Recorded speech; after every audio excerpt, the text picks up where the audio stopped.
Hello and welcome to the Blood and Pigment channel. We're here celebrating 7 years of Blood and Plunder.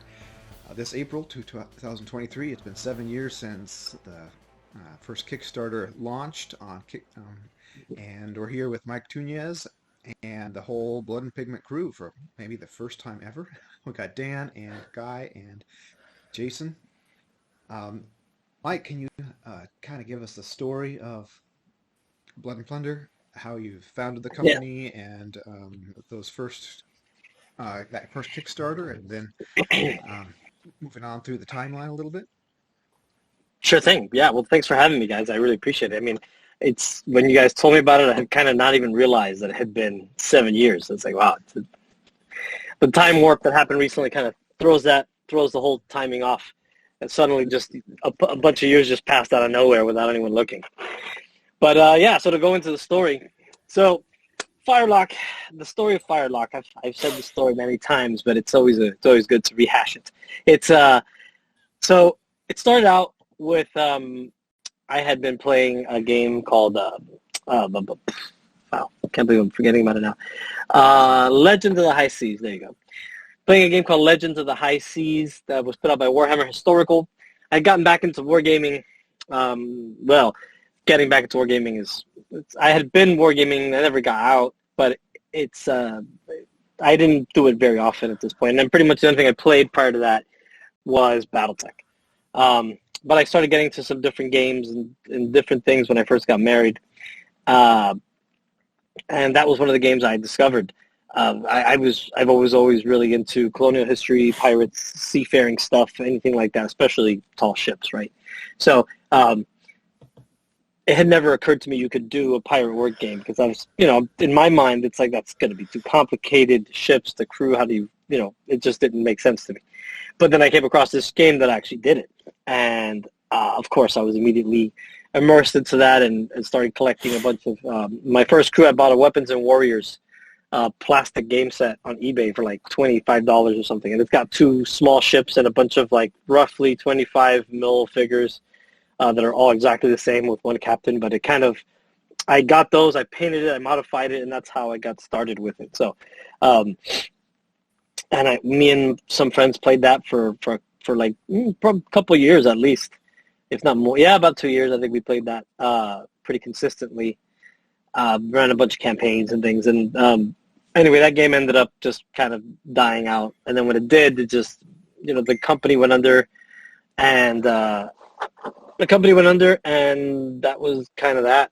So the company went under, and people kind of lost interest in the game. It's hard to get a copy of the rule book and such. So at that point, I had been playing a bunch of different games at the same time. I got into 1843, followed by Dust Warfare, and I was playing an Axis and Eyes miniatures game, Flames of War, the Lord of the Rings game by GW, which is based on the same rules as the other game. But a bunch of stuff, and I started kind of thinking, I think I could probably put some of this stuff together and make my own game, right? And I had discovered a bunch of indie games on War Game Vault and things like that. And so I just started putting it together and little by little working on it over the years. And it started out as an individual model skirmish game that used about 10, 15 figures.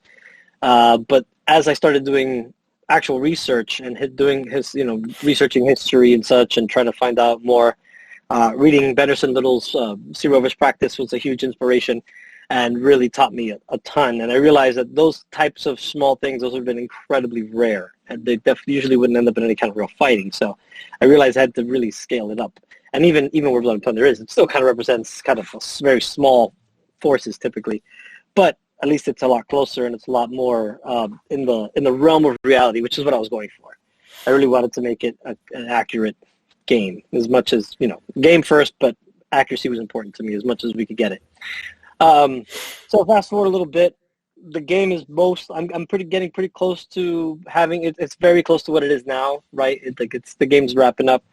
I started playing Alpha Strike, BattleTech Alpha Strike, and one of the guys who got into it at the same time as me who's now my partner is Alex Aguila, and we started playing all the time. He was retired at this point. He was one of the co-founders of Alienware, And at this point, he had sold his company to Dell, so he was just, hanging out and enjoying his success.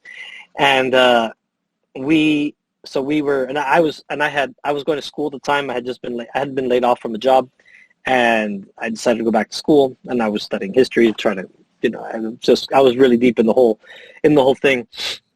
And so our schedules kind of matched, so we were able to play together a lot. And we got into that. We were playing together for a while, and during that period, the show Black Sails debuted on TV, and we were both watching it, and we were talking about how we were just talking about the show, and he mentioned that, he goes, man, it would be great if there was a good pirate game out there. I've never seen it before. I've never seen anybody do like a good pirate game where you have boarding actions and things. And I was like, huh? As it happens, I've been working on this for the last few years, and I have one if you want to try it. And he was like, yeah, let's play it. So we played it, and he fell in love with it. He really liked it. And then he basically started talking to me, saying, I have always kind of wanted to start a game company, and I've got some business experience. I kind of know what to do on that aspect, and I wasn't doing anything else at the time, so I was going to school. So I was like, yeah, we can. That was a fortunate. I'd be able to try it. I said, let's do it. So the next day, we're at his house, and we're Googling how to make miniatures. So we knew nothing. We knew absolutely nothing about this industry or how to do things, and so we just kind of started researching and looking around and trying to figure out what to do. And this is when we first became acquainted with Kickstarters, and that was kind of a thing that was really blowing up at the time. Like, it seemed like every game was coming on a Kickstarter at that time. It was just a great marketing tool. So we decided we were going to do a Kickstarter. Started getting people together and sculpting models, and we reached out to Bennis and Little, started verifying our history and our models. We had a guy making ships, so we started picking up steam real quick. Fast forward to about, I think, 9 months later, roughly 9 months. I know it was less than a year. I think it was it was May 2015 that I believe we started to really work on it, and then it was February 2016 that we launched the Kickstarter. So we just jumped in head first, did the Kickstarter. We had very low expectations. We figured we would fund. We had a pretty cool thing. We had advertised. I mean, the stuff we made just looked really good. We impressed ourselves with what we were able to come up with in such a short time. But I mean, we hit our funding goal we figured we might double our funding goal. We got lucky, but I mean, we just went way beyond that. I mean, we figured we might make $20,000-$30,000 if we did really well, right? And we ended up doing, I don't remember. I want to say it was like 76,000, something like that. I don't recall how we actually finished up the actual Kickstarter, but anyway, way beyond what we expected. And really quickly, people started taking notice. We got contacted by distribution, and we went to Gen Con and set up our booth, even though we didn't have anything to sell. But we went out there. We were hoping 215,000. 215. Yeah, that's way off. So Wow. I think I was thinking of the first day. I think we did 76,000 the first day. I think that's what it was. Goal was It's thinking $23. Maybe. Yeah, exactly. So. Yeah, I think that was what it was. The first day we did 70-something thousand or 68,000. I think. I don't remember. Anyway, it's all vague at this point. But the point was, we did way better than we thought we were going to do. So, so we started kind of hitting our stride, and then we started building toward it and figuring out what to do. We thought we'd have the thing out in 3 months because we had so much work done. But then once we started to actually get into it, we're like, oh, this is things kind of fall apart, and you start learning, getting experience, as I like to call it. So sorry.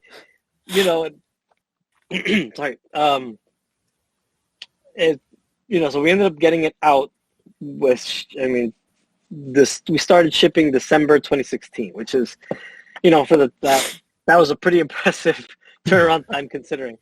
But so that's when we started shipping, and we opened up for orders.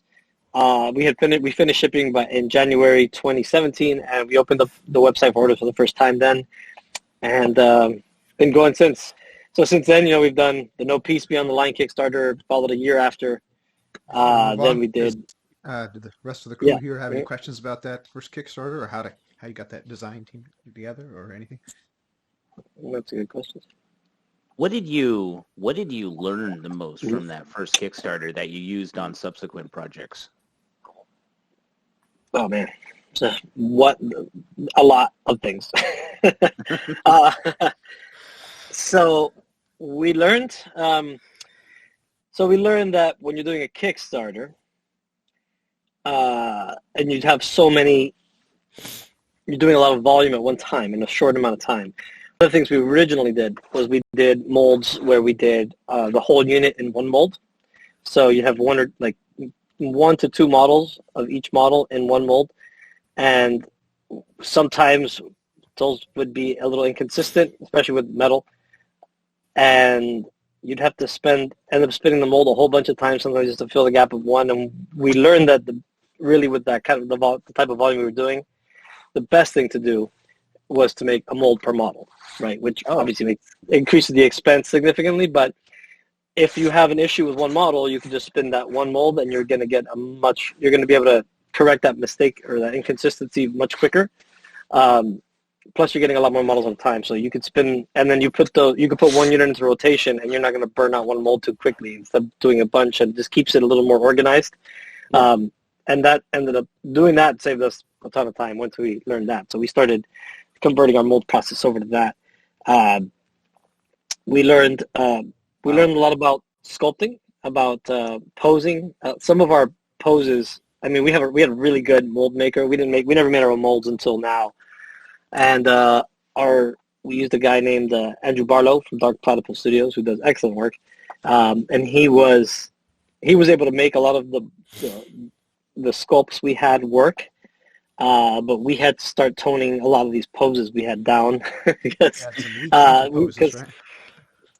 not just that, but just the castability of it and the life of the mold. I mean, we really our molds probably get half as much life as they typically should, just because of the complexity of them.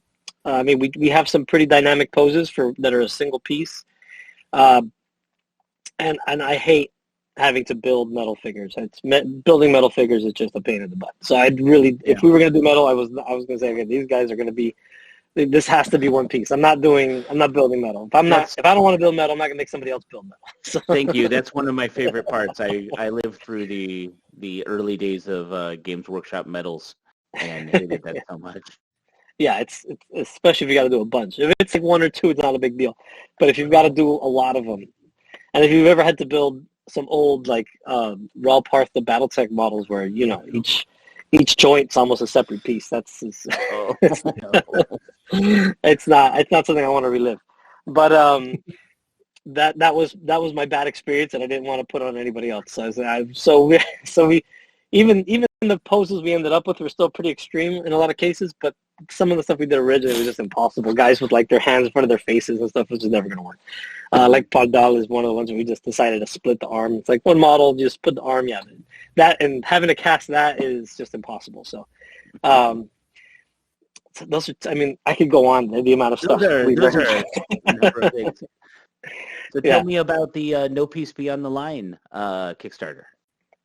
So No Peace Beyond the Line, we put into practice a lot of what we had learned the first time, but then of course we did a lot of new things, right? Such as the galleon. If you have a galleon, or if you've seen a galleon, you realize it's much different than the rest of our models, and it's made in a different way. I mean, we did the galleon one way, and one of the errors we made, and now this is something a thing we learned on that Kickstarter, is that we made the galleon, and originally it was cast resin just like the rest, and it was two parts, and then you would stack them. So we did a few casts that came out good, looked great, no problem.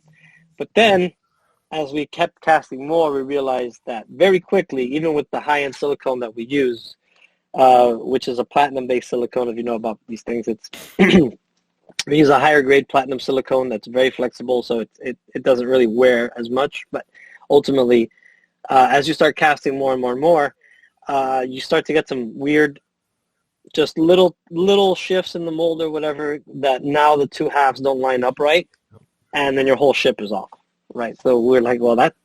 Of course, we realized this after the project was completed, so we had to investigate a new way to make that work. Another thing, same problem with the flute, right? The flute was a ship that was. I mean, we sold it. I don't think we even made any money on the flute in the Kickstarter. Big, heavy chunk of resin. It's so the roundness of it it traps so much resin, and there's traps so much resin in there that even hollowing it out like we do we have like a negative cap we put on top, and even with that, I mean, it ended up going. It used more material than the galleon. So there's little things like that we didn't. We did a few up front, but it kind of worked, and then we had to the flutes originally we had it dug in more, so it wasn't as much material, but then we realized that again we were destroying the molds really quickly, so there was not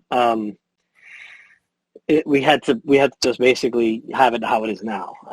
So there were some things there, but ultimately though, no piece really really expanded the game, and we also just we went too far in how much stuff we added, but ultimately ended up being great for the game because now we had I mean, you can even if you were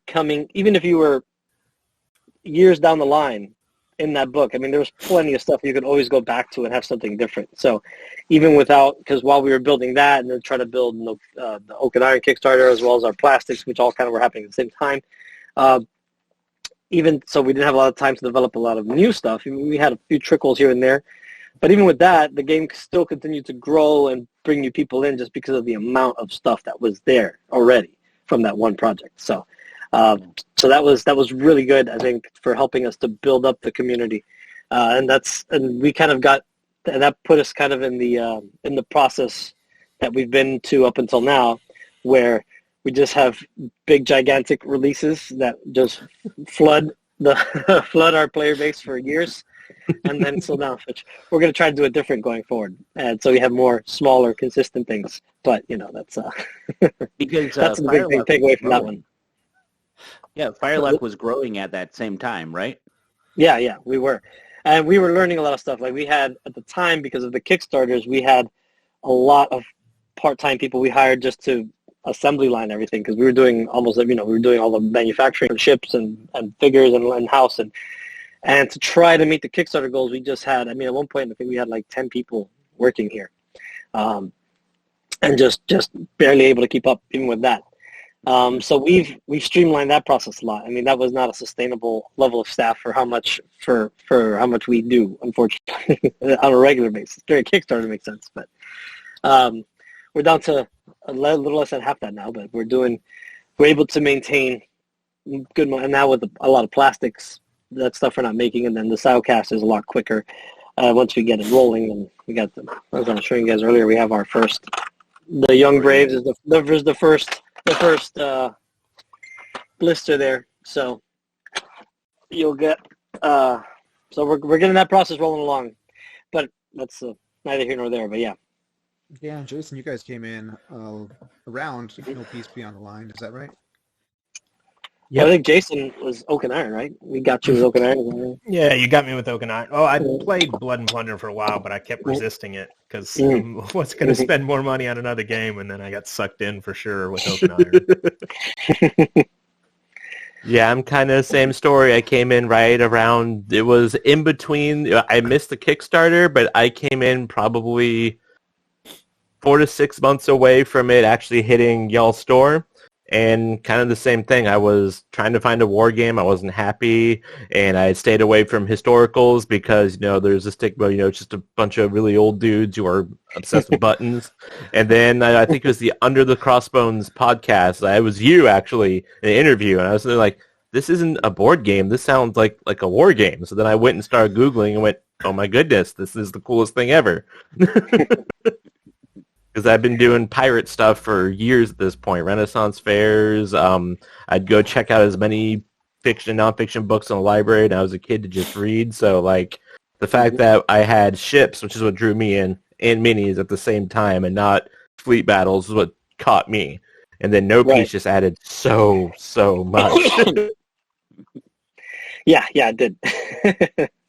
And yeah, that's what gets a lot of people, I think. I mean, even for me, like just that appeal of having the large ships full of crew, and then it's just a really cinematic type of experience. So it's definitely a thing that sets us apart from other war games, without a doubt. Yeah. It always looks great on the table too at the game store. Mhm. Oh yeah. It's anytime you put ships on a table and it's full of minis, people are coming in like, "What is this?" Like, Yeah. always gets people's attention. Yeah. So what about Scurvy Dice though? That was right after the No Peace Beyond the Line Kickstarter, right? Right. So Scurvy Dice was, so if you've seen our beautiful terrain tables that we have in all our books and stuff, all the custom made boards, and if you've been, we've had them at shows before, so you've seen them at Gen Con or Adepticon, different places when we still had them at shows. Those boards were designed by two guys.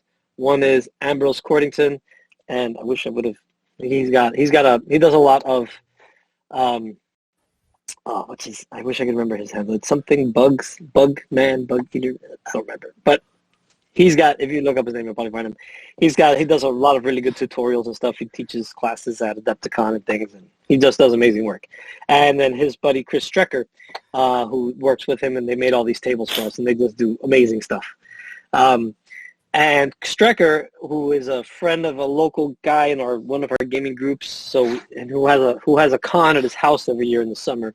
He's a teacher, so he has the summers off. He does a mini con at his house called, well, I don't know if I can promote it. It's a big secret thing, but probably not. But he just does his own con at his house, and it's fun.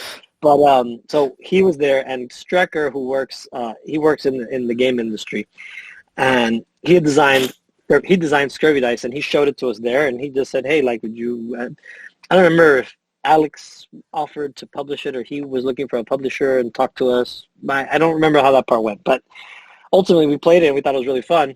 And this was actually while we were making the first Kickstarter. He showed us this, so we had this. Oh. This had been broiling for a while, and we thought it was just a really cool game. Obviously, the pirate games of what we were doing, and we worked with him to, he had already gotten a bunch of dice made and stuff, and I think he was going to do a Kickstarter, but he was just too busy. He's doing a lot of stuff, so we just kind of took it over from where he had it and put it out.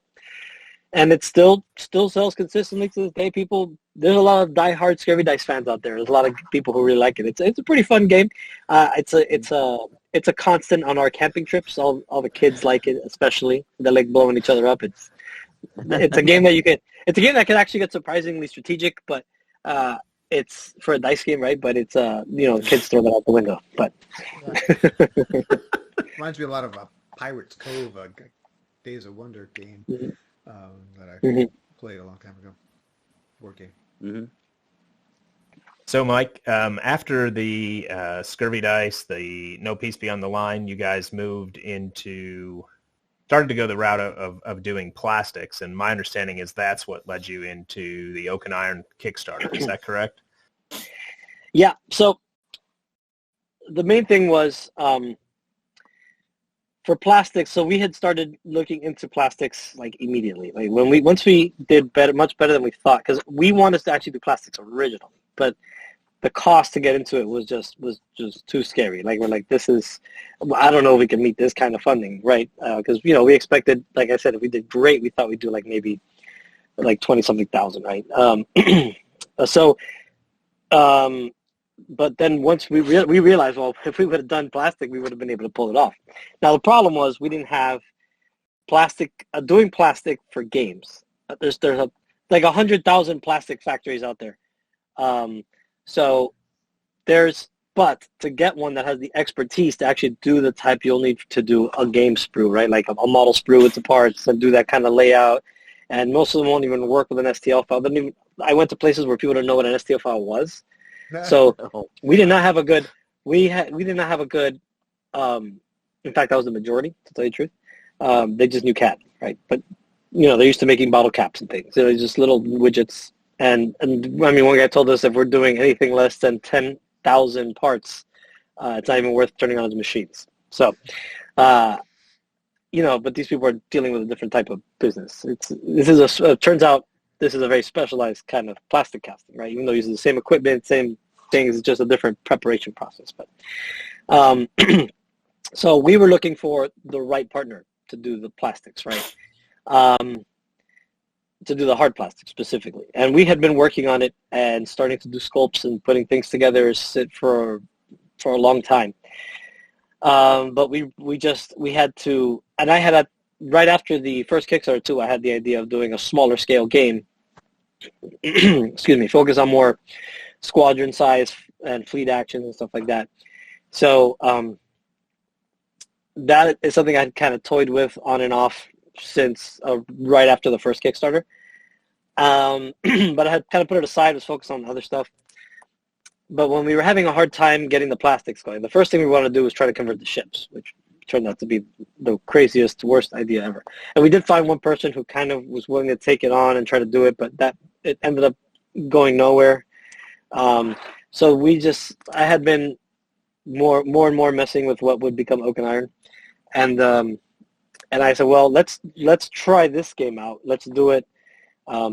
Let's try it with PDC, because we knew that there was a bunch of companies.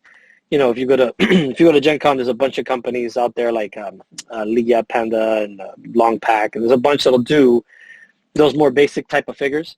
And I know the process is similar to start to do that, right? So I said, let's work on this, because we have options, we have people we can reach out to and work with, and make that happen, right? So so that we decided to shift gears, and I was kind of inspired to do it anyway. I had been reading a lot I had been researching it and doing all the historical research and reading books and things, and I was kind of getting myself hyped to do it.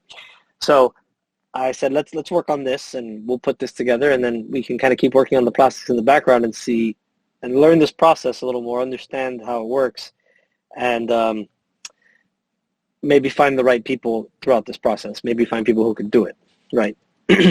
So that's what we did.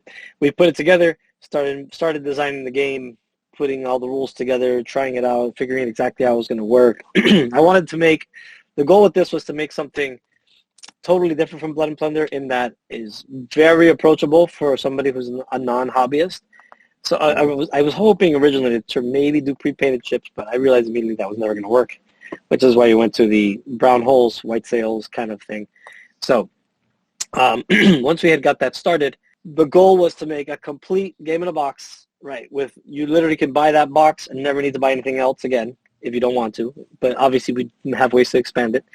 And it would be a good kind of bridge between people who are just into more board games, or maybe card games even, and miniature games. So this is kind of anybody who's maybe interested in wargaming but is a little bit afraid of all the hobby steps and stuff involved. This is a good, easy first step, right? So that's kind of the goal. Make a really approachable, affordable, and accessible game. Well, you have to build unless you're Jason. Right. You don't have to paint or build terrain or anything unless you're Jason. So, but so I think that 100% accomplished its goal in that. And the project was one of the more frustrating projects, aside from now Raised Black, that we had to do. There was a lot of dealing with an overseas factory to that level of detail, and it was very slow, and it was just frustrating because you're sitting on your hands a lot, and you're just waiting for them to get back to you, and you can't do anything until they send you back stuff. And so that was, and before that, doing the other two Kickstarters where we did 90% of everything, right? I mean, we printed cards and books overseas, but that, it's just sending them a file and getting it printed. There's not a lot of back and forth, there's not a lot of development. All development happens on our end. So when it's ready to print, we just send it and they print it, right? It's pretty easy. Unlike that project, which is very different, much more involved. So in the past, we were going at our own pace, and if things slowed down, it was typically on our end, and we could just work more and just get around it, right? We did have some issues with the galleon and with printing where things were delayed a little bit, but that's, delays are delays, and at least things are done. You don't know what's going to not happen. Like, it's done, it's going to happen, and they're just slowing things down, right? Like, the leather-bound book was a problem. They had to reprint it, and, we had issues with that in No Peace, but that was no big deal. It slowed the project down. I think it took us about a year to deliver, so, which is still kind of not terrible. I think we projected like 6 months or something. But Still respectable. so it was late. Yeah, it was late, but it wasn't crazy, right? So Okinawa was a totally different experience.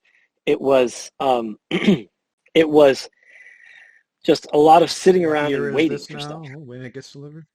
Exactly. So, we thought it was, and it was frustrating coming from being able to control everything yourself and just being able to throw time and effort at the problem, and not being able to do that anymore is just really frustrating, right? So, because you just want to see it done. Like, hey, what is taking so long? And there was one instance where there was the mizzen mast had the sail kind of overlapping the topsail overlapping the lateen sail just by like a fraction of a millimeter, but that was going to mess up the mold.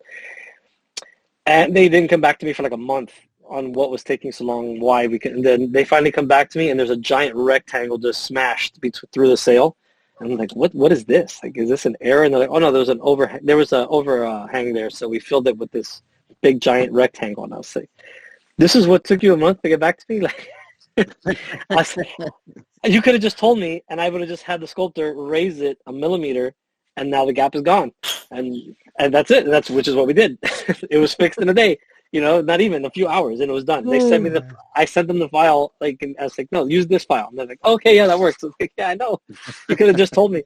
So Isn't that the was Blood and that was Plunder rule typical. about having a different language where you can't communicate and get stuff done? Isn't there? Yes, exactly. Before, Very much that way.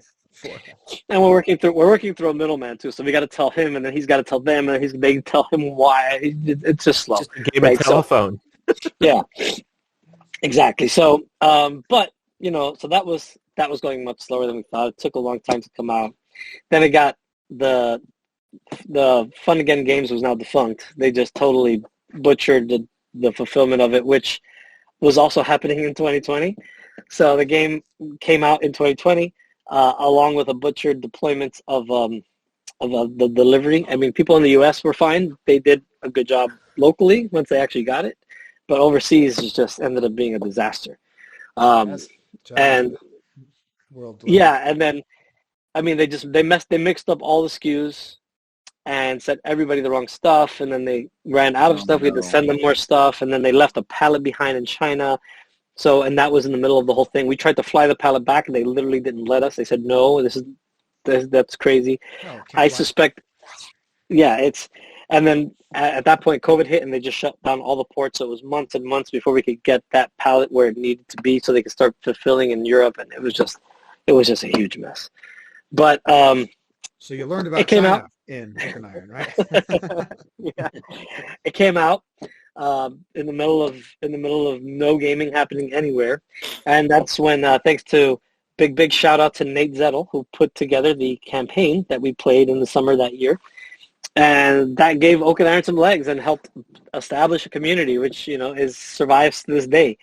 And that was we made the best of a bad situation, right? As the design company and you guys as the community. I mean, we made it happen. That was actually a really fun time and a kind of a bright spot in that year for us. I mean, that was a rough year for a lot of people. It's been a rough few years, really. It hasn't really let up yet, has it? But Jason, did you that play was a good time though. campaign? I came in. It wasn't a good time for me to jump in there. I was working remotely and it's just eating up too much time for the projects I was on. Yeah, some of those tabletop simulators, how you made that work, right?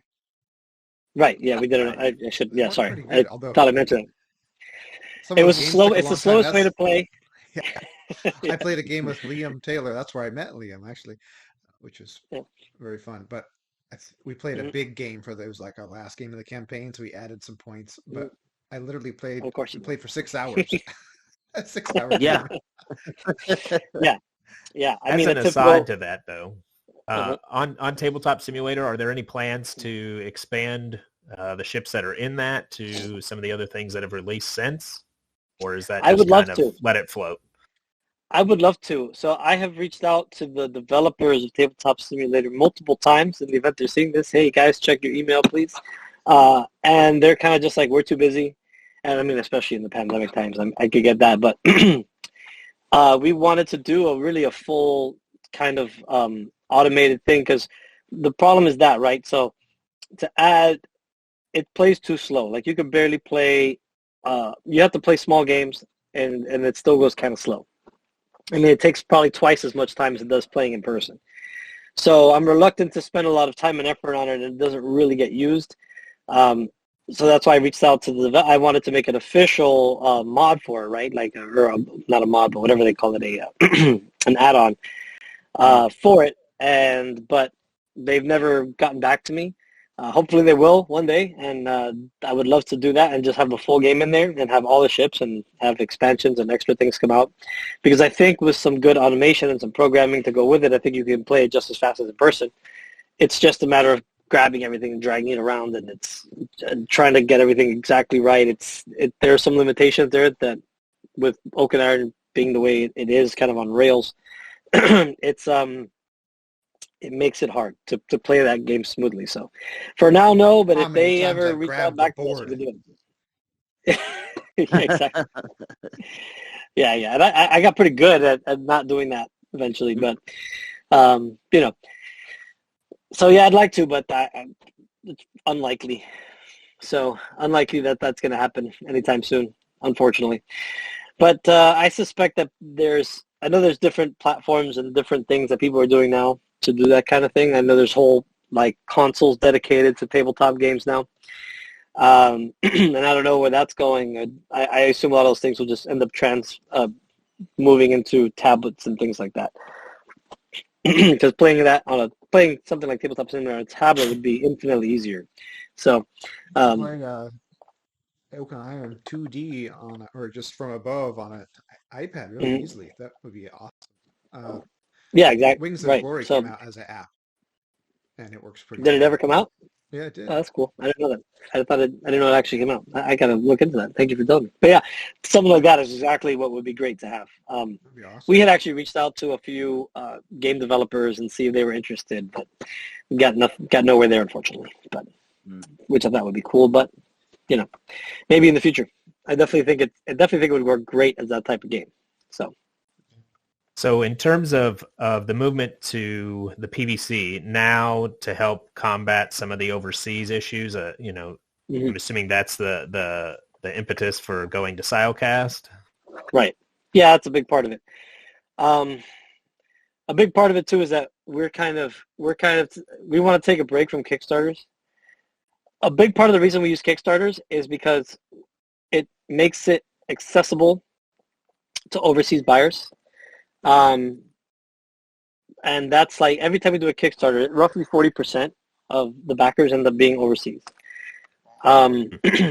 So we've had a hard time finding a good, reliable overseas partner. We have, we've got a few stores in different places. Wayland Games is somebody now we're talking to a little bit more to try to maybe do more stuff. They've had a lot of demand for the new plastics from Blood Plunder, so now they're kind of looking to maybe start carrying a little stronger and maybe get some deeper distribution there that can open other doors to other companies too as well and stuff. So hopefully we can make that happen more. But because the last two Kickstarters, the fulfillment companies that we've used, they're just the unfortunate thing with fulfillment companies and just the reality. It's not that they're terrible or anything, but they have a lot of projects, and the guy putting stuff in a box doesn't care about Blood Plunder, doesn't care about Oakland, doesn't care. He's just there doing a job, right? So it's a little frustrating that you're just one project among hundreds, right? That's just getting fulfilled, and you're just there. So it's always led to delays. That the whole idea was to get product to the Europeans at the same time, roughly, as the Americans, and have it as an easy accessible vessel so the VAT is covered and everything. And now, but even that, there's the VAT now, the VAT we've had to pay for this project has been, it's untenable, honestly. It's just, we couldn't, that was those costs have gone up a lot. And so just doing a Kickstarter, yeah. Was that? What is VAT? Oh, VAT is value-added tax. So it's basically an import fee. And we've covered that on Kickstarters. Typically, you're able to consolidate and get it in the past, and I don't, in the past it's been less than half what we paid for this project now with no piece. So it's been very doable, and it helps. It takes that burden off the it takes the burden off the customer, right?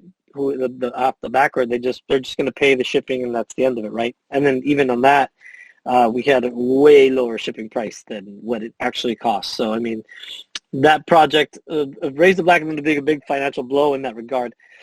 And as a result, it's just not tenable to do Kickstarters, at least not ones that are European friendly. So I'd rather just release stuff slower and smaller and more steady. And moving a lot of the manufacturing in-house helps us do that. So now, like, we had a small problem with the molds for the third rate, no problem. We just redo it in-house, and it's done the next, in a day or two, and then it's fixed, right? So having those types of things makes us just flexible, faster, easier to do things. Put a big square over and exactly. So and so what we're doing now is we've started using we've reached out to different shipping companies, and we're starting to look into different options how we can expedite the process. We're looking into possibly doing like a portal thing on our website where you go into different portals for different regions to simplify overseas buying. So we're trying to make ourselves more accessible to overseas customers, and we're just looking into new ways to do that works for everybody and that makes it affordable and accessible to Europeans and Australians and people in the UK and everywhere else. So ultimately, I think that's going to be good. I'm actually excited, looking forward to it. It's a slow start right now, as we're still dealing with the Kickstarter and trying to get it wrapped up and the details, but we're almost there. We're really close. I know that I think shipping is supposed to wrap up overseas this week. I'm hoping, knock on wood over here. 26th. Yeah, so the hope is that will be done. I mean, even if it's not done this week, it's they're getting there. I know that. I think it's less than, I don't remember off the top of my head now, but I know it's less than 50 people left to be fulfilled. At least to some degree. I know there's some errors and things that are now still getting resolved, and that'll probably be another week or two. But but once that's out of the way and we could really start focusing internally on all the stuff we're developing, I mean, we've been working on a lot of stuff. We're going to try to do a lot of new things. All right. So we went through the core game. We did No Peace. We have Oak and Iron, and then the most recent one was Raise the Black. And by this, you had done some plastic ships. You had a little bit of idea what was going on. Can you kind of explain the process from there before the Kickstarter headaches? You're all involved in that too, kind of simultaneously. Really? There's another book? Low blow. So what happened? Well, so basically, yeah, that's true. Have you played Blood Plunder yet? Have you had a chance? Those are clearly just, massive, oversized oak and iron ships on my cat tree. We can't see where you hold the fish up and it looks bigger than it is.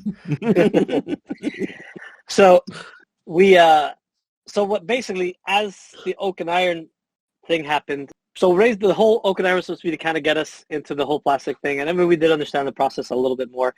It turned out to be much different of a process than we thought. It didn't really, it prepared us a little bit for working with an overseas company, but that was about the end of the similarities. But we ended up finally getting in contact with a company by the name of Bippy. Brian, who runs Bippy, has been part of the whole process with Raise the Black and getting everything set up. And basically, he came to us at Adepticon, just gave me a business card, and we talked. He sent me some samples. He has a bunch of experience doing it, and it seemed like we finally found, I mean, the models he showed me look fantastic, much better than the company who did Oak and Iron for us. They do hard plastic, but the samples they gave us didn't impress me. They weren't bad at all, but they were definitely not what we were looking for. We were looking to improve quality and try to get a better product, not something that's maybe a little worse than our metal, right? So, but close, I would say, but I think our metal's a little sharper. But anyway, I meet with Brian. I show him what we're doing. We've got a bunch of stuff worked out already. And he's he says, yeah, I think we can do this. He's got the know-how. He's got the people. He's done other projects, including they've worked with even people as big as Games Workshop and Asmodee and stuff like that. So they really knew what they were doing. And I mean, a lot of people have the plastics now, so you see for yourself. I mean, they did an excellent job. But the building it was much harder than we realized once we got the ball rolling, especially with the ship. So the impetus ship to go to was plastic was just to make it cheaper and to make customizable models. Is that kind of the goal? 'Cause there was a lot of kind of reasons. championed metal at the beginning. Always going to be metal. Metal we can do in-house. We have control, and then you pivoted Right. to plastics. I want to hear this. Yeah, because I so like plastics. yeah, so the plastic was, there was just a lot of reasons. One, I couldn't go to a show without somebody asking me, and by somebody I mean like 10 people, if we ever plan on doing plastics, because that's just what people wanted. There's a lot of people out there I know that love metal. Metal's what they're all about. But ultimately, you guys are in the minority. I was among those at one point, and I have converted. I'm especially after Silecast. I really like Silecast. I think Silecast is probably my favorite material so far to work with. But anyway, so we wanted something that was lighter, easier to ship overseas again. That always try to find a way to get in over there. Something lighter, more accessible to people. It was just what people wanted. If we knew that we could bring the cost down significantly and have a stable cost, unlike metal. So that was something that we can control a lot more in that regard as far as cost. And then just it's being able to do the multi-part stuff. There's so many. I mean, if you look at Blood Plunder, right, there's a million options for units. There's so many different ways you can build them, and we were doing that with different sculpts and different models, and that's not the best way, but it was what we had. But with plastics, you could really build the models how you want them, equip them how you want them. There's a lot of ability to customize, as Jason has exhibited in Extremis. So and you could kit bash with our own stuff, with other company stuff. There's just a lot of opportunities to do a lot more stuff and get more creative and just add a ton of flexibility to the game. Our distribution partners had been banging our door down like, hey, if you guys can make these ships in plastic, we will just sell them like crazy, because these sell so well to people who do role playing and things like that. So for distribution of ships has always been a really big seller for us. So this was we said, well, try it. We're going to put a ship out there in plastic, see how it goes. Right. So there was a lot of impetus to move to plastic. There's just a lot of advantages. The only real disadvantage and the only thing holding us back at the time, based on the knowledge we had, was just the cost of the molds, right? A mold is, let's just say it's an average of about $10K a mold, right? So that's pretty standard. I mean, $10K compared to the about $1,000 to do 4 molds for metal models, right? And that's paying somebody else to do it, and the whole thing, and the prototyping process. That's total cost.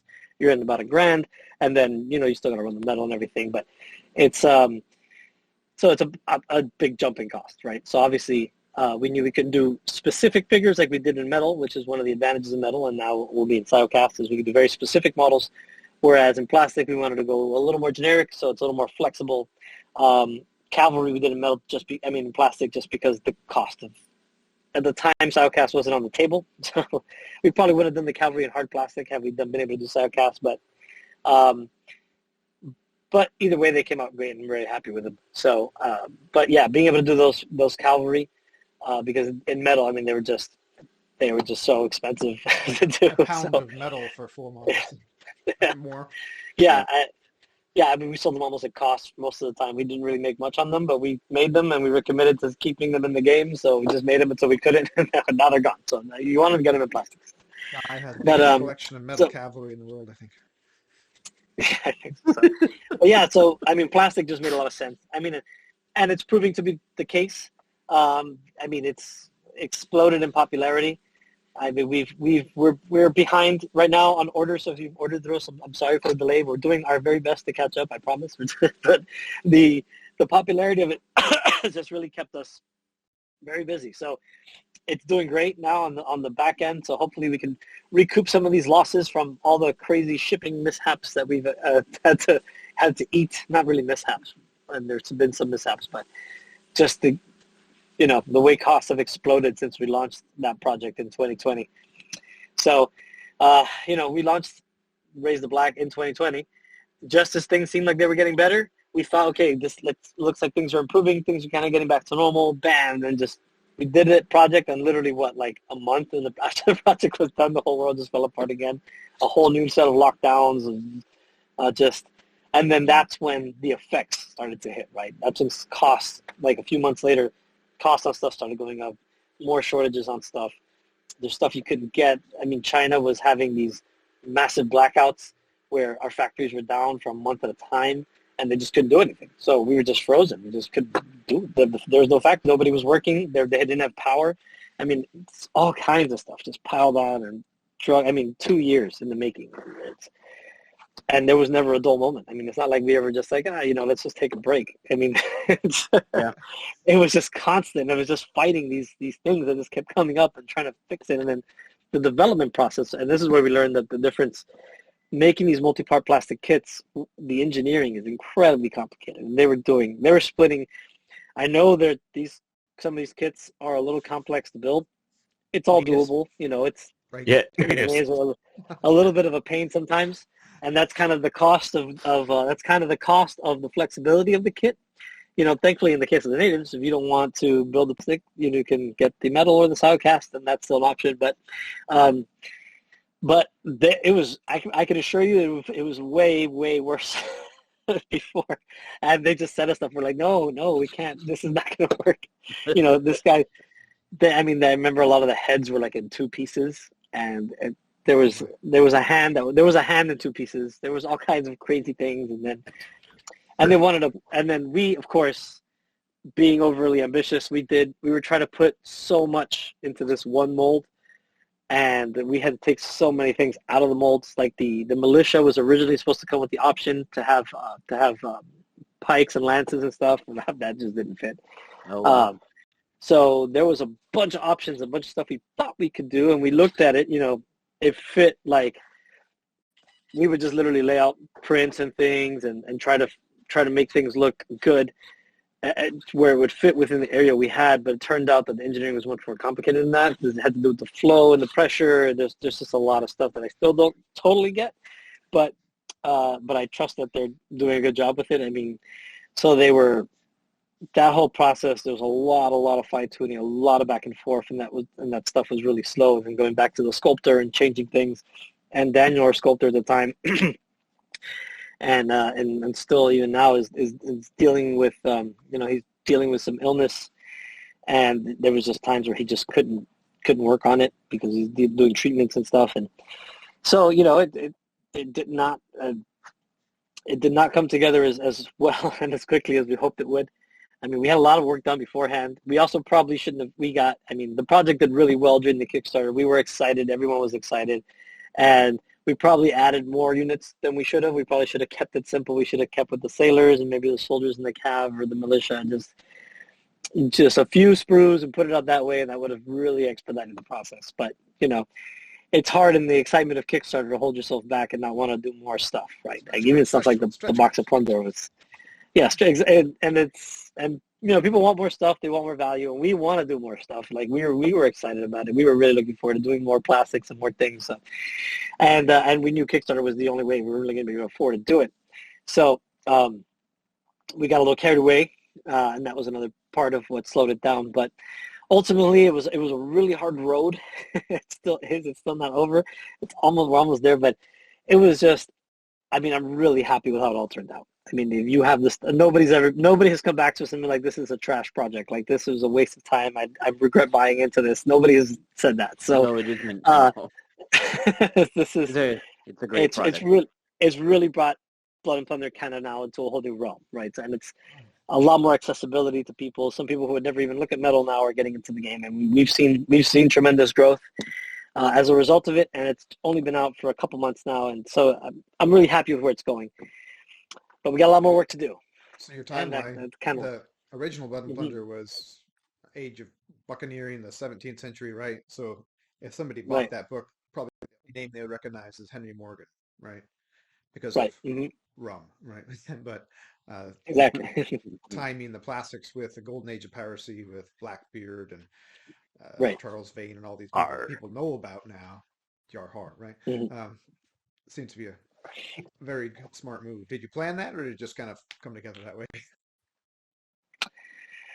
Sort of. It sort of came together that way, but we knew that mass appeal of the golden age of pirates, especially with the name pirates, like you get from the Black Sails show and stuff like that. They made and not just Black Sails, but the Assassin's Creed game, right? That so there's a lot of recognizability there, right? And 18th the century. potential for in that period. So we knew that that was the perfect.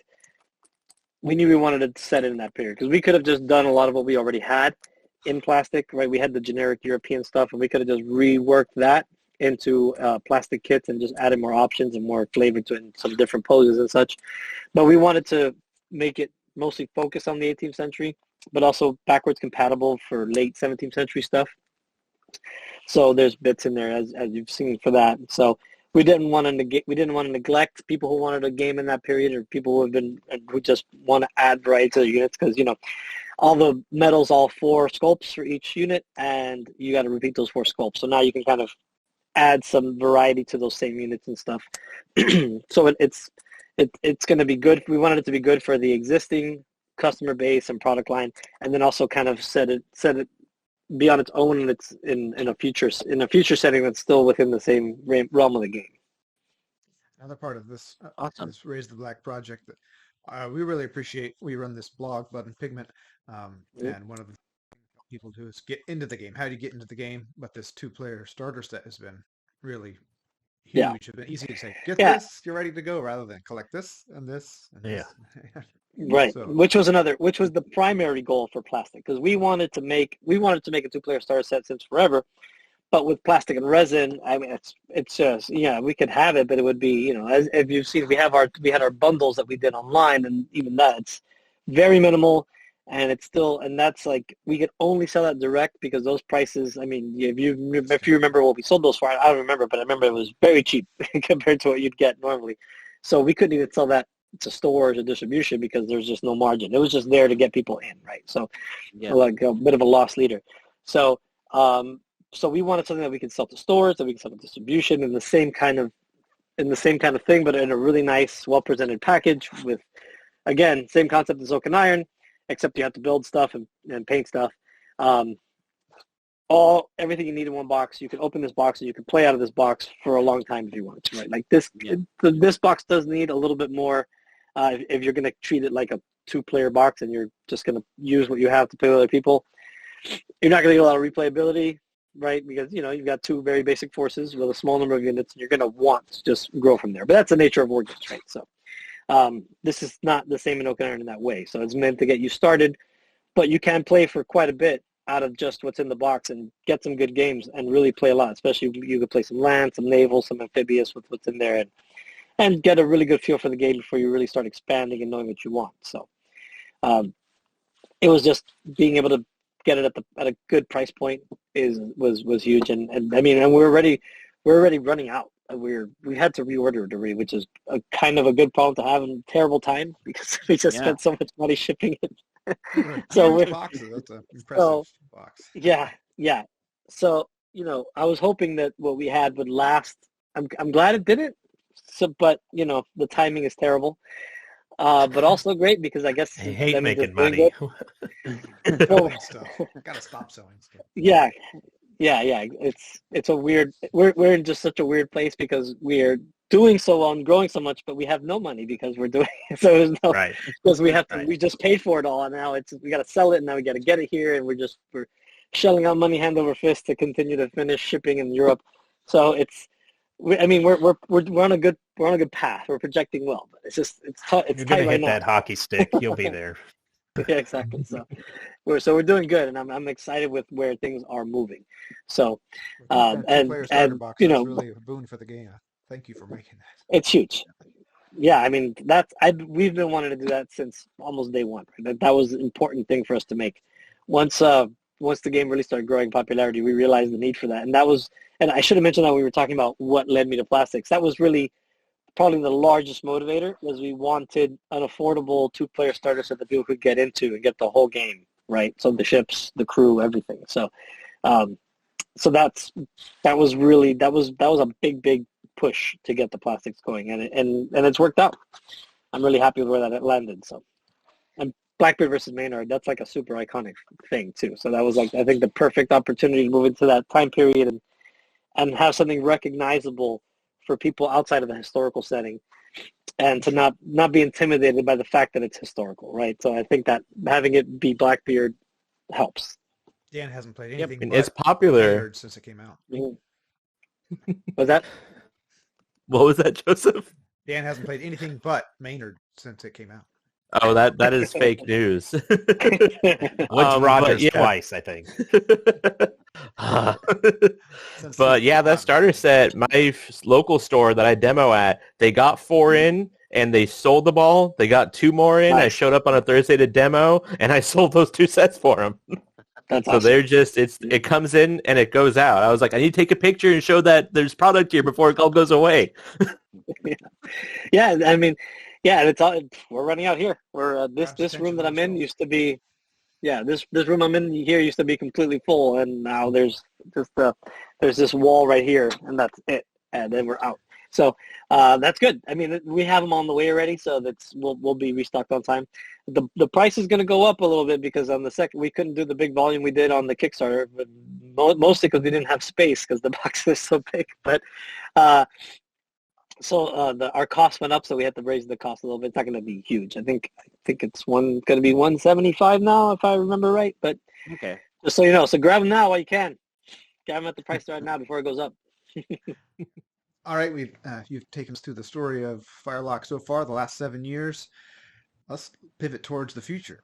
All right. Now, tell me a little bit about the Silocast process. You had those young braves there, and that ties right into the one book we didn't mention, which is Fire on the Frontier.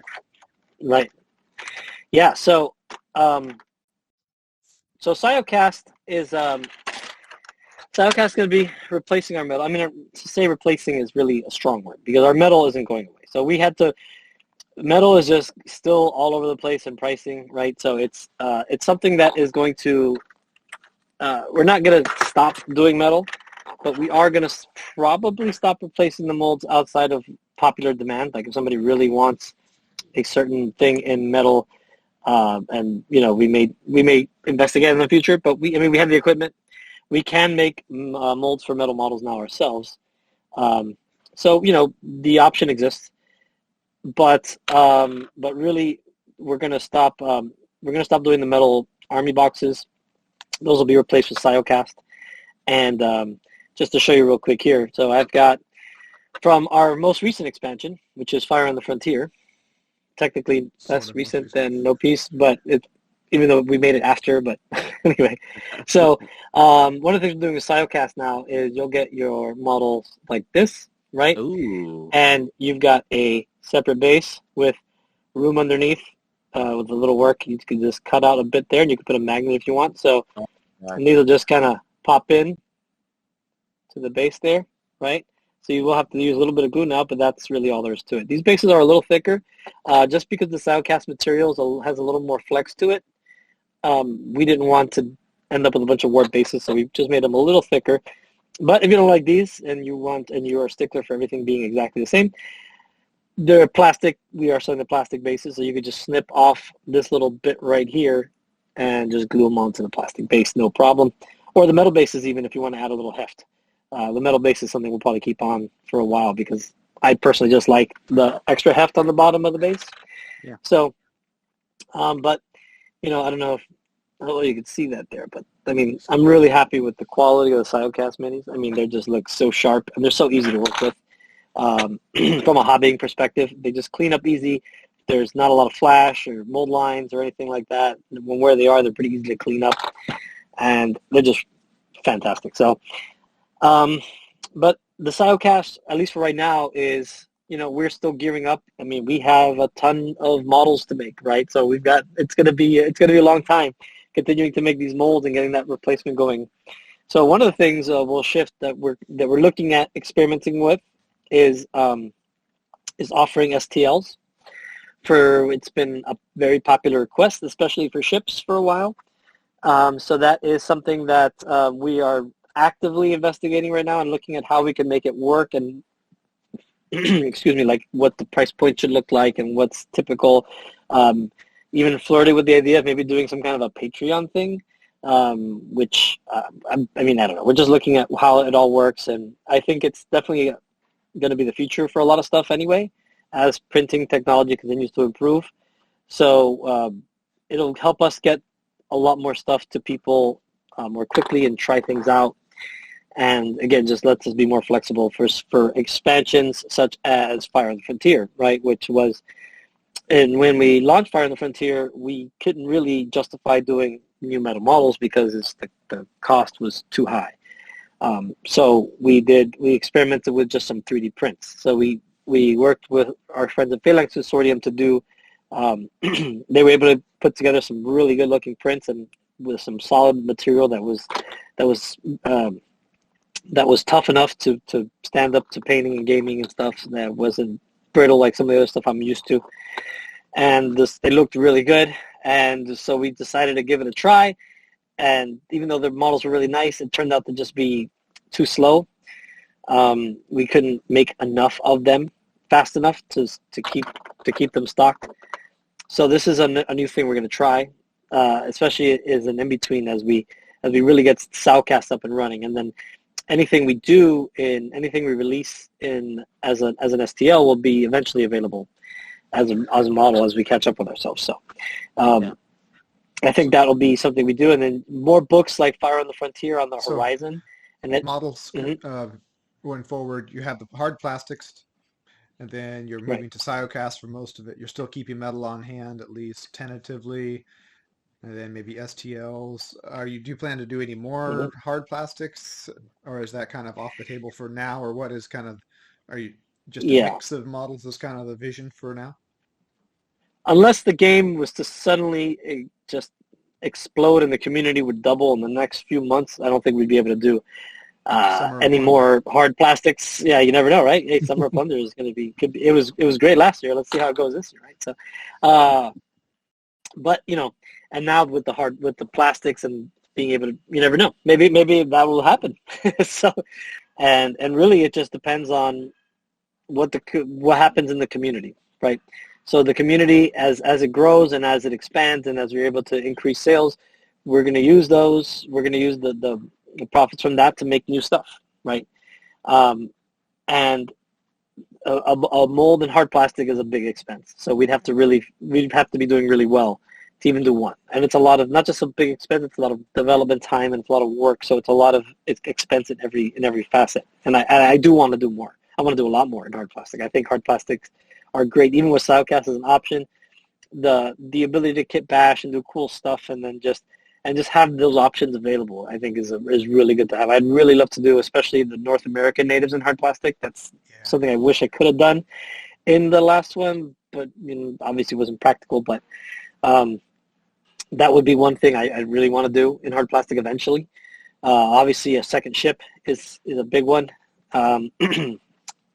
So I'd like to have a 3-section ship in hard plastic. That would be having a smaller ship and a bigger ship, and having some options there would be good. A bigger ship, we'd be able to make it more flexible so we can do different styles of rigging, like being able to do a light frigate or a brigantine out of that kit would be very reasonable and easy to do because it kind of shares some of the same mast layout and things, and it's just a matter of needing a mizzen mast or not, kind of like the Corvette. If you have that wooden model, it's a similar deal, right? So that's something I'd love to be able to do. I mean, I should say I plan on it. It's just a matter of how and when, and hopefully we grow to the point where that type of stuff is feasible.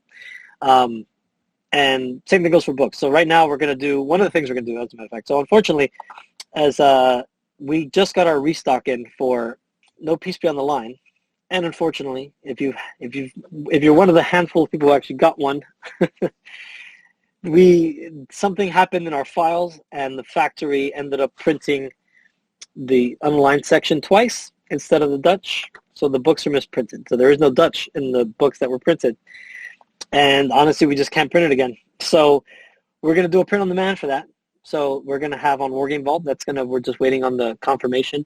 We are going to sell those books for those who want them, and we're just going to sell them along with a PDF at a discounted price. So you get it, and you'll have the Dutch in the PDF, and you can just print it out and shove it in there, or do what you want with it if you just want to have the nice fancy hardcover. But we're going to do a soft cover print on demand through Wargame Vault, and that actually we've experimented with that, and we got a prototype. We ordered some books, not a prototype, but we got other people's books that for just other games, and we got some cards and things. The cards are going to come on that platform as well. And they're very nice quality. I mean, they do a good job. So that's one of the things we're going to do to help keep our costs down for the moment and just make that available to everybody. And hopefully it's something that we can turn around and then reprint it soon. I really like those PDF rule books you offer. Mm-hmm. That's nice. Yeah. And then, the Or PDF will be an option. Yeah, I almost use mostly PDFs. I like having physical books, but that's mostly just I'm almost a collecting thing at this point, right? Most of the time I'm reading the PDF myself. So there's also a good chance some books will come out PDF first, and then the money from selling the PDFs we can then use to make a print run. So we're just going to continue to do things. We're going to stay fast and light on our feet and continue to do what we can to grow the game, and then just keep pushing these new plastics, keep converting stuff in Siocast. It's going well. I'm really happy. We're going to change some of our molds. Some of our models were a little too ambitious for us to do ourselves in Siocast. We don't have the same expertise our previous mold maker did. So some sculpts will be changing a little bit, which is kind of cool. So it's going to add a little variety. For example, just one that we're working on. Yeah, exactly. That's what we should call it.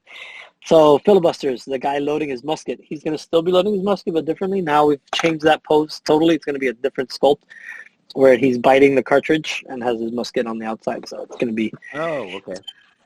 So we're going to... Little things like that. One of the English militia, he's still charging with the musket, but now it's kind of a different stance. And so, little things like that will change in some of the sculpts.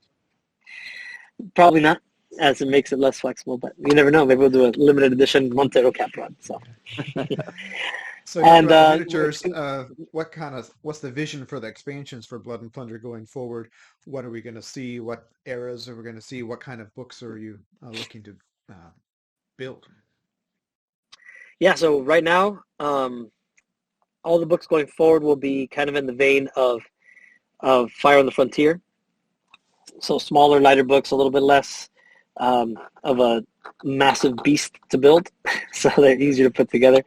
More focus is a better way to put it. They're more focused on a smaller, specific setting. So right now, we're not looking to move the timeline anymore very much, not anytime soon. We're just going to kind of fill in. There's a lot to fill in this time period, a lot of places we could touch on, and even the stuff we've done before. So going back to the 17th century to fill in, I mean, there's a lot of famous buccaneers still missing. So I know Joe knows very well. He asked this question so you can get it out of me. So filling in some of the missing buccaneers. The most requested, probably Rock Brasiliano, right? So he's guys like that, and those fill that gap in. Also expand the setting a little bit to the African coast, to West African coast, right? As a lot of pirates in this period and in the late 17th century started moving following the triangle trade, right? So they started following that shipping.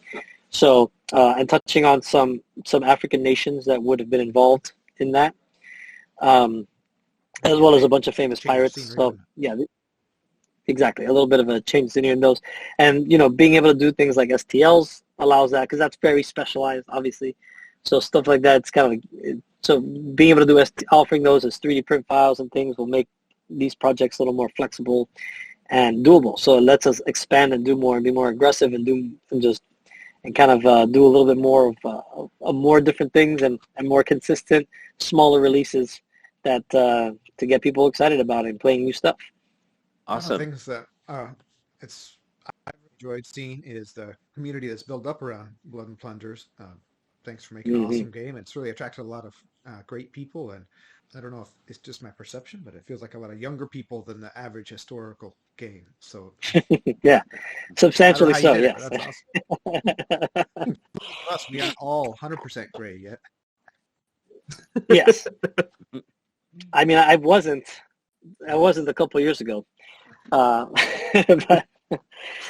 yeah, no, that's, I mean, honest, I gotta say, I mean, I will tell you that this is an absolutely exhausting, difficult thing to do. I mean, there is just, for the small amount of money that is made by this company, for the amount of work that goes into everything we do, and the amount of expense and gamble that we take all the time, every time we do a new project, it is just, if this was not, I would say that if not for this community, I would definitely give this up, because it is sometimes you just feel like, man, what am I even doing? And this is so much work. I'm literally working like 60, 70 hours a week and just toiling and making very little money, but ultimately I'm making something I love, and having such a massive community that really appreciates it, and seeing the people that have come together, all the friends and people I've met through this, and not just me, but other people involved, and just seeing groups form and friendships made, and people not fighting with each other about stupid things on the internet, but instead just having fun with their pirate toys, right? So that's just all this. Yeah, of course, man. It's, you know what I mean, though. But I mean, I just think being able to, especially in the last few years, with how rough things have been for a lot of people, ourselves included, and just being able to have this thing that just gives people an escape and something fun to do, and seeing people really embrace that, and the community grow and do so much stuff, and being really patient with us as we deal with some challenging things. Because, I mean, honestly, even people who were complaining a lot and were impatient, ultimately they're happy in the end, and they understand, and they're just, it's totally normal for people to vent their frustrations, and I totally get it. Believe me. I mean, it's frustrating for us too. So, but even in that, I mean, even in what because, a lot of times people come up to me and be like, hey, man, these people, a lot of people complaining and this and that, how do you deal with that? It's like, I deal with it by complaining with them. I just complain to other people. I can tell you guys about the things that I'm frustrated about. But even in that, like, people are upset because we're making something that's awesome that they want, and it's got a lot of value, and it's adding value to their lives, and it's really the community. I mean, the stuff you guys do. I mean, I just go on this website, I mean, on Facebook, and just look at the pictures of the stuff we were painting and building, the crazy conversions, the tables, the games, the stories of the games. Blood Plunder definitely creates some great game stories, that's for sure. As does Ogun Iron, but. And you can, just seeing that, just seeing everybody embrace it, and really being able to add to people's lives so much is just what keeps me going, and it really makes it worth it, So I thank you all for that, and I thank you, and I really, really, I mean, I'll never be able to express how much I really appreciate this community and how awesome. I mean, even just the general attitude of people in this community compared to other communities that I'm a part of in miniatures games, I think we really, truly have the best community out there. I mean, Yeah. especially for how large it is. We don't have the biggest community, definitely. We're still a growing game, but we still have a very large community compared to most, especially historical games. We're a very large community. And it's just being able to have that and have so much positivity and people just really enjoying the game and just getting into it and not nitpicking, and nobody. I mean, people try to power game and fail, like Miguel Vega, and Or me. Hey, he did good. He did good last time. All swivel gun, field gun do not work. Yeah. So I mean, and which is fine. By all means, try it. That's part of the fun, right? So, but the fact that we can create something that it's not so imbalanced that people are just walking away frustrated, and we don't have to constantly be changing editions and doing problematic things. I mean, the community is just fantastic, and it just really, really keeps me going. And it's the reason I'm still here. I'm still doing this. So, and I will continue to be. I mean, even if the worst were to happen and Firelock a meteorite strikes our building and that's the end of the show, I mean, I'd still continue to support the game and do things in whatever way I could, right? So, So I just love you all, you guys, and it's just you guys are really encouraging to me and keep me going. So thank you for the community, for being an awesome community. Well, thanks for fostering an awesome community and making an awesome game for us Yeah. to play. You had your 7 skinny years. Hopefully, the next are fat years.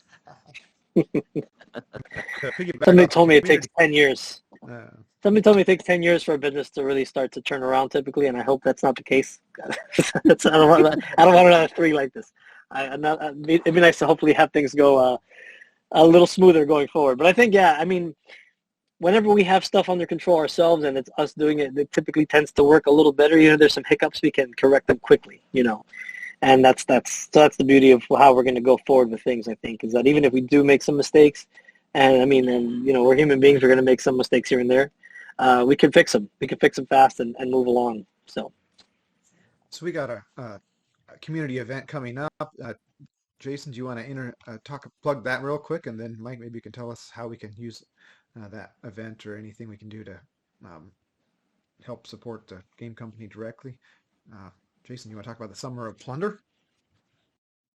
So Summer of Plunder, I think this is the 3rd year. We're launching in June 4th, I believe. It's running for 9 weeks. Each week we're going to have a different objective or goal for players to participate in. And so each week as you're playing the games of Blood and Plunder or Oak and Iron, you're contributing points to your chosen nation. Those nations are competing against each other for the overall glory of winning the campaign. This year we're doing things a little bit different. We've got an interactive map that I built a map that is using Google Maps. I've taken a 18th century map and superimposed it over the top. And so we've got somewhere around 30 different locations that will fall under the control of different nations. Players will contribute to playing games. And we have a set of 6 or 7 commanders that are then controlling those nations and fighting for these different territories on the map. And week to week, we'll have a campaign system that kind of plays off of what the community does and how they participate and help support the game. So it's kind of a loosely organized campaign where it just encourages people to play the game. If they play a game, they can just on our Pigment blog, just log their game, basically give a couple pictures, send it in, and then that accrues points for themselves as an individual player, and then for the whatever nation they play. Kind of competitive, kind of just focused on getting a bunch of games in during the summer and sharing our experiences. It's been real fun. Yeah, I'm super looking forward to it. You guys blew me away with the job you did. Each time gets better, so this time I'm sure it's going to be even crazier. I'm looking forward to seeing what everybody comes up with and does. It's nice to play an event too. Yeah. Everyone, the whole community gets excited about it. Mm-hmm. For sure. I'm in this year for sure. I didn't get last year. So much going on, I couldn't barely get any games in. I don't think I got a single Blood and Plunder. Summer of Plunder game in. But this year I'm making sure I'm in. I've heard this year's the year of the natives. They're actually going to get above 20% participation, maybe. Now that they've got new Brave models, everybody has a reason to play. There you go. Natives have struggled, but the natives are the most fun. So everybody should play natives. Anything we can do to anything you want to see in this year's Summer of Plunder that we can kind of tweak or push, help support the company? I think you guys, everything I've seen, I mean, the map campaign is super exciting to me. I think that makes it a lot more interesting because it gets people a little competitive in the good kind of way. So I think that's going to be an awesome addition. It's probably the aspect I'm most excited about for this year. There's a couple things we've been throwing around, some Frontiers. The system has pretty much been done. The campaign version and the campaign rules for it are the thing slowing it down from coming out. So that is something I might throw at you guys as some kind of a beta test for it or something that maybe we can have as a part of it. But and there's some larger scale rules to play bigger battles that may be ready around that time. So we'll see. Maybe I'll throw you guys some of those curveballs and see if you could incorporate some of that. It'll definitely be a good idea, good opportunity to get lots of testing done for those things. So we'll see. Let's ask this: what models do you have too many of? You need to sell. Which models can we give people extra points if they play? Yeah, just buy the plastics. The best thing, easiest way to get in. There's lots of Siocast stuff. Once it's out, Show us hopefully your receipt and hopefully I'll how have many a laptop by boxes this of number. plastic you bought, and we'll add points to your nation. There you go. Oh, there's no pay to play. No, pay to win. Pay to win. Somebody played too many games last year, and so we're trying to balance that and get it to where it's more consistent participation than throw in a bunch. Yeah, 2 of y'all did. It was fun watching y'all. That was a good time last year. This should be coming out in late April 2023. We're still running a painting contest too in preparation for this. So if you're getting models painted, you look up the Great Pirate Paint Off on our Blood and Pigment blog and get your miniatures in there. It's been really fun to see all the plastic miniatures painted up and custom jobs on these new plastics. But there'll be a period of public voting for some of these biggest winners in the painting contest, so watch for that in May, and then in June we'll have that community campaign started. Anything else before we wrap it up here, you are the face of Firelock in a big way. You suffer most of the pain, I think, and I do so much, but there's a lot of people behind the scenes that do a lot of really good work and hard work. Before we wrap it up here, could you just give us the roll call of the people that are working away back there in Miami? Yeah, definitely. So my partner Alex, who has been a lot more helpful lately, has just helped me pick up the slack. There's lots to do over here, so he's been great, and he keeps the wheels turning over here. Of course, there's the famous Lillian Figueroa, who's our graphic artist and makes all our stuff look amazing. And we just keep her busy constantly. She's constantly fixing the website as well. So she's trying to improve it and make it better and faster, and incorporating better shipping options, which, by the way, I should mention that if you haven't been to our website in a while, we've cleaned up our shipping a lot. We've gone back and really gotten into details and spent a lot of time to make shipping a lot cleaner, and you should see some prices have come down for you substantially in a lot of places. So go check that out. So thanks to Lily for that. Then there's of course there's Jonathan DeSpigno, who is our warehouse manager. You guys are literally killing him right now with all the orders you got, but he's getting through it. He's doing his best. He's rolling it all out. Of course, there's long-suffering Ray Aguila, who does support for us, and he's with all the Game Quest things and everything. He's the guy taking the brunt of that. So, and he's double checking all the spreadsheets and all the information, all the data they're sending, and make sure everything's right. So, it's been that's probably the job for like 10 people, but he's been pretty much doing it on his own. So that's he's doing a great job. So we're trying to keep up with support. We fell behind there for a couple of weeks, but we're back on track. We're back to answering emails the same day. So because that was starting to get out of control, but we got it. We're on top of it now. So good job to Ray. There's Juliana Silvera, she does most of our casting and has been the primary mold maker for all the Siocast stuff. So she is learning that process as we go. And she's really she's got a knack for it. She's doing a great job. The young Braves she's done, they look fantastic. So super happy. And we're continuing to roll with that. We've got, of course, Daniel Felipe Arias, who's our sculptor. And he's been having a rough time with his health, but he's doing better. And he's doing his best to keep up and just continuing to do new sculpts and new things. He's got a bunch of new sculpts that he's done that we're excited to get out very soon. Hopefully, we're doing our best, going as fast as we can. So let's see. I gotta make sure I don't forget anybody. We got Lily. We got Daniel. We got Jonathan. We got Ray. And we got Juliana and Alex. Yeah, that's all of us. There's been lots of people helping. Joe, of course, got to thank Joe, got to thank Liam, got to thank all of you guys here. Pretty much anybody who's a quartermaster or just has a blog or doing stuff, like you guys are really doing a lot to help us grow and to keep reaching the community and doing good stuff. So thanks to all you guys.